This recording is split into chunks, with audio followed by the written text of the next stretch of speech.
విజయనాథ్ చౌదరి గారు మంచి మెజారిటీతో గెలవబోతా ఉన్నారు. కైకలూరు నుండి పోటీ చేసినటువంటి మాజీ మంత్రి శ్రీ కామినేని శ్రీనివాస్ గారు గెలవబోతా ఉన్నారు.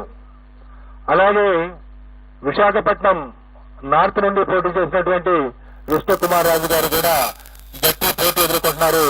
వారికి కూడా గెలిచేటువంటి అవకాశాలు ఉన్నవి.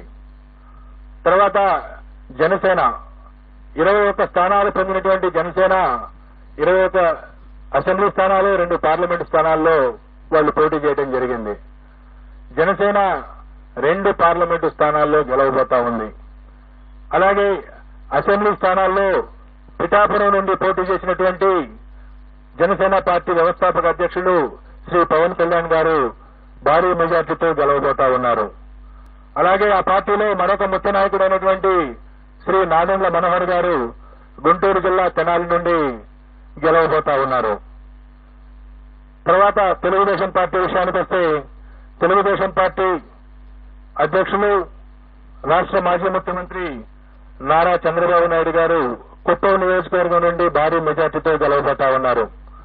అలాగే వారి తనయుడు మాజీ మంత్రి శ్రీ నారా లోకేష్ మంగళగిరి నుండి గెలవబోతా ఉన్నారు. అలాగే నటులు శ్రీ నందమూరి బాలకృష్ణ గారు హిందూపురం నియోజకవర్గం నుండి మంచి మెజారిటీతో గెలవబోతా ఉన్నారు.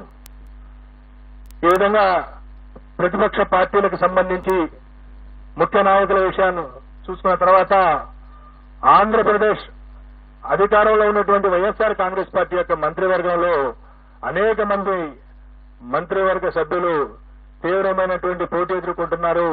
కొద్దిమంది ఓటమి చవిచూడబోతా ఉన్నారు. ఇందులో ముఖ్యంగా మనం ఆంధ్రప్రదేశ్ ముఖ్యమంత్రి శ్రీ వైఎస్ జగన్మోహన్ రెడ్డి గారు పులివెందుల అసెంబ్లీ నియోజకవర్గం నుండి భారీ మెజార్టీతో గెలవబోతా ఉన్నారు. అలాగే సిదిరి అప్పలరాజు గారు ప్రస్తుత మంత్రి పలాస నుండి ఓటమి చవిచూడబోతా ఉన్నారు. అలాగే ధర్మాన ప్రసాదరావు గారు శ్రీకాకుళం అసెంబ్లీ నియోజకవర్గం నుండి వారు గట్టి పోటీ ఎదుర్కోబోతున్నారు. నేను ఎక్కడైతే గట్టి పోటీ అని సంబోధిస్తానో అక్కడ మా మార్జిన్ ఆఫ్ ఎర్రర్ ఏదైతే ఉంటుందో +or -3% కు లోబడి ఫలితం ఉండే అవకాశం ఉంటుంది.